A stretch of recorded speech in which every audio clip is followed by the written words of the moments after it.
अल्लाह रब्बुल इज़्ज़त रज़्ज़ाक है, रिज़्क़ देने वाला है, वो रब्बुल आलमीन है, यानी सारी कायनात को, सारे आलम को पालने वाला है। वही अपने बंदों को खिलाता है, पिलाता है और जिलाएगा, मौत अता करेगा। वो अल्लाह है जो सबको बांट रहा है, सबको तकसीम कर रहा है। जो बंदा अल्लाह रब्बुल इज़्ज़त के दिए हुए माल में से अल्लाह की राह में खैरात करे तो अल्लाह ताला उस बंदे के हालात को कैसे बदलता है आप देखें। अगर उसके पास माल नहीं है लेकिन दिल में जज्बा है तो अल्लाह रब्बुल इज़्ज़त फिर भी उसके हालात को कैसे बदलता है आप देखें। सैकड़ों अहादीस है जिसमें अल्लाह के रसूल अलैहि सलाम ने सदक़े की फजीलत इरशाद फरमाई है। सदका क्या है? अल्लाह की राह में खैरात करना, ये सदका है। सदका वाजिब भी होता है, नफल भी होता है। तो हम जो सदक़े की बात कर रहे हैं वो नफल सदक़े की, यानी राह खुदा में बंदा खर्च कर रहा है, राह खुदा में दे रहा है। वाजिब तो अदा ही करना है और फ़र्ज़ है तो वो तो भी अदा करना है, ज़कात। तो जो बंदा नफल यानी उसके अंदर जज्बा है कि अल्लाह की राह में वो खैरात करे तो इसमें तो बड़ी फजीलत है। चाहे वो मदरसे में दे, चाहे मस्जिद में दे, चाहे किसी मुस्तहिक को दे, गरीब को दे, किसी की मदद करे, ये भी सदका है। घर वालों को खिलाना भी सदका है। तो अल्लाह की राह में बंदे की जो नीयत है वो खालिस है कि मैं अल्लाह के लिए दे रहा हूँ, ये सदका है। वो चाहे 1 रुपया दे या 10 रुपया दे, 1000 रुपया, 1 लाख रुपये दे, नीयत में इखलास होना बहुत ज़रूरी है। नीयत में इखलास नहीं है, दिखावा है और फिर सोशल मीडिया के ऊपर वो ढिंडोरा और अपलोडिंग और फ़ोटो डालना, ये सारा कुछ इसमें सदक़े का कोई सवाब नहीं है। हाँ, अगर आप इस वजह से अपलोड कर रहे हो कि कोई बंदा, नीयत ये है, खालिस नीयत ये है कि मैं ये जो सदका कर रहा हूँ ये मैं किसी को दे रहा हूँ, कोई मोमिन भाई देखेगा उसके अंदर भी जज्बा पैदा होगा, ये अलग बात है। बहुत सारी संस्थाएं होती है, बहुत सारी कमेटी होती है जो काम कर रही है कि भाई ये इतने लोगों को राशन तकसीम कर दिया अल्लाह के नाम पर, इन लोगों की मदद कर दी अल्लाह के नाम पर, और उस कमेटी की नीयत ये है कि इसकी वजह से दूसरों को भी इसका जो है ना वो एक तरीक़ा मिलेगा और उनको जज्बा आएगा कि भाई इन लोगों ने किया हम भी करेंगे। तो ये अलग चीज़ है फिर।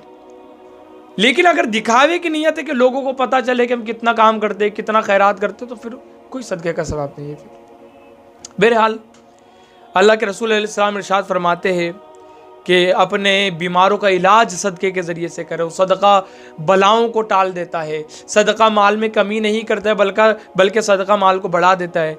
और अल्लाह ताला ने कुरान मुक़द्दस में क्या इरशाद फरमाया? अल्लाह पाक फरमाता है, मा ज़ल्लज़ी युक़रिदुल्लाहु क़र्ज़न हसना, है कोई जो अल्लाह को कर्ज़ दे हुस्न वाला, फ़युदाइफ़हु लहु अज़ाफ़न कसीरा, ताकि उसका माल बढ़ाकर उसको लौटा दिया जाए। अब यहाँ पर मैं एक हदीस पाक आपको सुना रहा हूँ, बड़ी तवील हदीस पाक है। आका अलैहिस्सलाम इरशाद फरमाते हैं कि 3 शख्स थे बनी इसराइल के। अल्लाह ताला ने उनका इम्तिहान लेना चाहा। तो अल्लाह ताला ने किस तरीके से उनका इम्तिहान लिया मैं आपको बताऊंगा।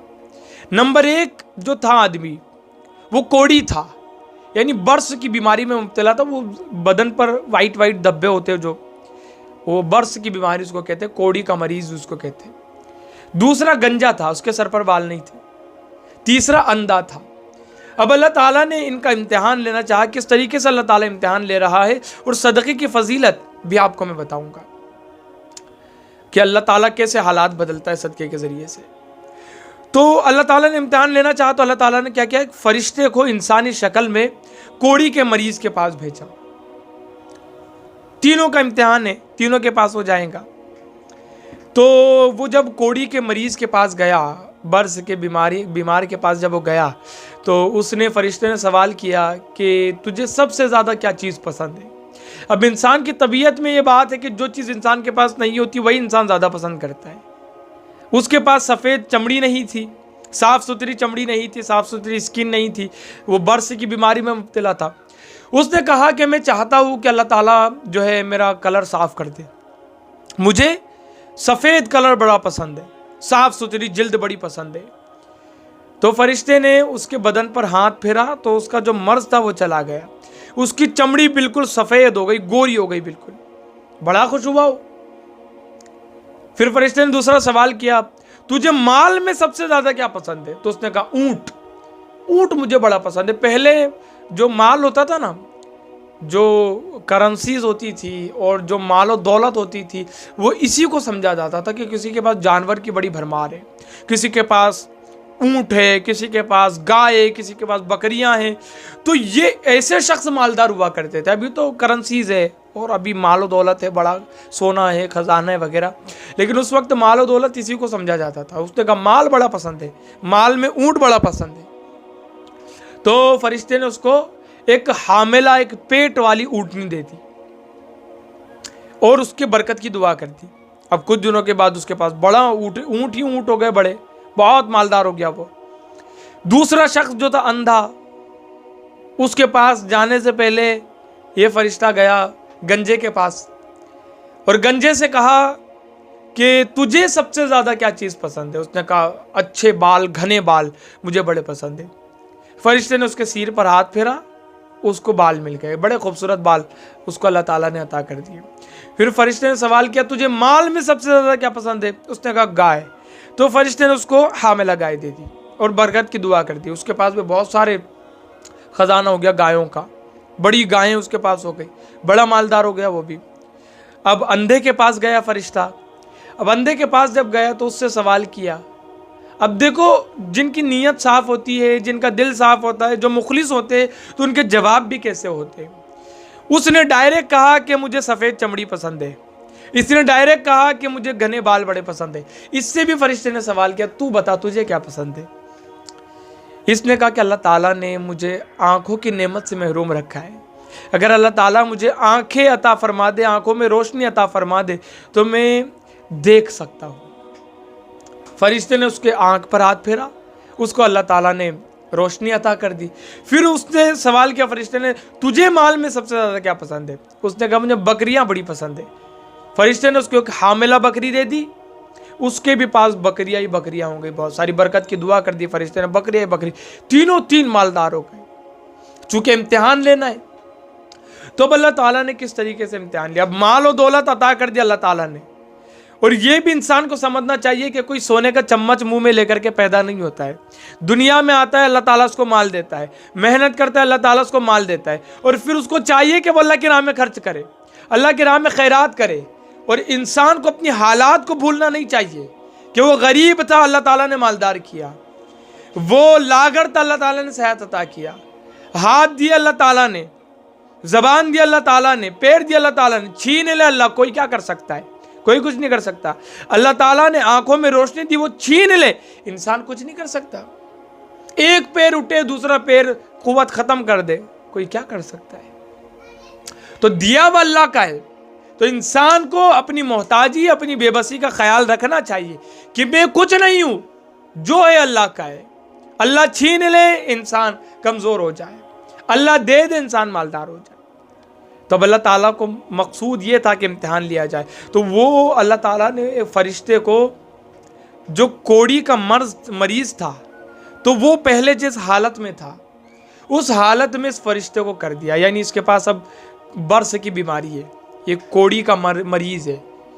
अब ये कोड़ी के मरीज जो था पहले, उसके पास ये गया फरिश्ता, और अब जब उसके पास गया तो वो कोड़ी का मरीज था पहले, और ये भी कोड़ी का मरीज बन करके गया। अब इसने कहा कि देखो मैं बड़ा मोहताज हूँ, अल्लाह ताला ने बर्स के बीमारी में मुझे मुब्तला किया हुआ है, कुछ मदद कर दो। तो अब वो कितना नाशुक्र था। अब देखिए, उसको अपनी पहली वाली हालात याद नहीं आई कि मैं भी इस मर्ज में मुब्तला था, मैं भी मरीज था। उसने कहा भाई मेरे खर्चे बड़े हैं, मैं तुझे कुछ नहीं दे सकता, तेरी कोई मदद नहीं कर सकता। फरिश्ते ने कहा कि यार मुझे तुम याद आ रहे हो, पहले तुम भी शायद कोड़ी के मरीज थे और बाद में अल्लाह ताला ने तुम्हारे हालात को बदला। तो कहने लगा भाई मैं कोई कोड़ी का मरीज नहीं था, और ये जो है ना सारी मेरी विरासत है, मेरा माल है, ये सारा मेरा माल है। अल्लाह अकबर, अकड़ गया, नाशुक्री कर गया। कह देता कि हाँ मरीज था मैं भी कोड़ी का, अल्लाह ताला ने मेरे हालात को बदला, लेकिन उसने ना बोला, नाशुक्री कर गया। तो फरिश्ते ने उसके लिए बद्दुआ की और कहा कि मैं तो तेरा इम्तिहान ले रहा था, अल्लाह ताला ने मुझे तेरे इम्तिहान के लिए भेजा था। अब अगर तू अपनी बात में सच्चा है, यानी तू पहले कोड़ी का मरीज नहीं था, तो सुन ले, अल्लाह तेरा माल बरकरार रखे, और अगर तू झूठा है तो अल्लाह तेरे पूरे माल को ज़ाया कर दे। और हुआ यही, झूठ बोल रहा था, अल्लाह ताला ने ख़त्म कर दिया उसका सारा माल। अल्लाह अकबर। अब टकले के पास, गंजे के पास ये गया फरिश्ता गंजा बन के, और वही सारा मामला हुआ कि कहा कि भाई मैं जो है गरीब आदमी हूँ, मेरे सर पर बाल भी नहीं, अल्लाह ताला ने बाल नहीं मुझे अता किए, गरीब हूँ, मुसाफिर हूँ, कुछ मदद कर दे। ये भी नाशुक्रा हो गया। इसने भी कहा कि मैं तुझे कुछ नहीं दे सकता, तू यहाँ से चला जा। तो उसने फिर वही कहा कि यार तुम पहले गरीब थे, तुम भी गंजे थे, अल्लाह ताला ने तुम्हारे हाल पर रहम किया। वो भी कहने लगा ये मेरी विरासत है, कोई अल्लाह ने रहम नहीं किया, विरासत है, मेरा अपना माल है। तो फरिश्ते ने वही उसके लिए दुआ की, लेकिन झूठा था ये भी, अल्लाह ने माल छीन लिया। अंधे के पास अब फरिश्ता आया अंधा बन के, और कहा, सारी रुदात सुनाई। जो मामला हुआ यही कि भाई मैं अंधा हूँ, गरीब हूँ, मुसाफिर हूँ, भटका हुआ हूँ, गरीब हूँ, कुछ मदद कर दे। तो अब ये नाशुक्रा नहीं था, ये शुक्रगुजार बंदा था, और अब ये सदका कर रहा है, सदक़े का जज्बा कर रहे है इसके अंदर। तो देखो अल्लाह ताला उसके हाल पर कैसे रहम करेगा। गरीब था पहले, लेकिन जज्बा था उसके दिल में, राह खुदा में खर्च कर, शुक्रगुजार बंदा था, राह खुदा में खर्च करने का जज्बा था। उन दोनों की तरह नहीं था। अल्लाह ने हालात तो बदले था तीनों के, लेकिन अब उस हाल पे अल्लाह ताला किसको रख रहा है, इस हालत पर अल्लाह किसको रख रहा है वो आप देखिए। तो इसने कहा कि यार मैं भी पहले अंधा था, इसको अपने पहले वाले हालात याद आ गए। कहने लगा मैं भी पहले अंधा था, लेकिन अल्लाह ने मेरे ऊपर करम किया, अल्लाह ने मेरे ऊपर रहम किया। उस रब्बुल आलमीन ने मुझे माल और दौलत अता किया, बकरियां अल्लाह ने अता की, बागात फिर उसके ज़रिए से आए, और मैं अमीर हो गया, मैं मालदार हो गया। ए बंदा खुदा सुन, तुझे जितना माल चाहिए उतना ले जा, ये तेरे लिए दरवाज़ा खुला है, जितना चाहिए उतना ले जा, सारा माल जो है तेरा है, और मैं अल्लाह की राह में खर्च करने का जज्बा रखता हूँ, अल्लाह ताला की राह में मैं देता हूँ सारा माल। फरिश्ता बड़ा खुश हुआ और कहने लगा बंदा खुदा तेरे जज्बे को सलाम है, हम तो तेरा इम्तिहान ले रहे थे, अल्लाह ताला तेरा इम्तिहान ले रहा था, और मुझे अल्लाह ताला ने तेरे इम्तिहान लेने पर मुंतखब किया था। सुन, तेरा ये जज्बा है, तेरा शुक्रगुजार का रवैया है, इस वजह से तू इसी हालत पर रहेगा, और तेरे माल में अल्लाह और बरकत अता करेगा। 2 मिनट के लिए अब इसको समझो। तीनों के पास माल नहीं था, अल्लाह ने दिया। इसी तरह हर किसी को अल्लाह ही माल अता करता है। जब राह खुदा में खर्च करने का वक्त आए, पीछे मत हटना। पीछे अगर हटोगे अल्लाह ताला तबाह कर देगा।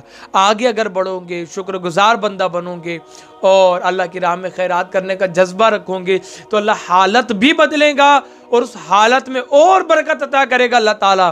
तुम्हें पिछली वाली हालत पर अल्लाह नहीं लौटाएगा। नीयत को साफ रखना, राह खुदा में खर्च करने का जज्बा रखना।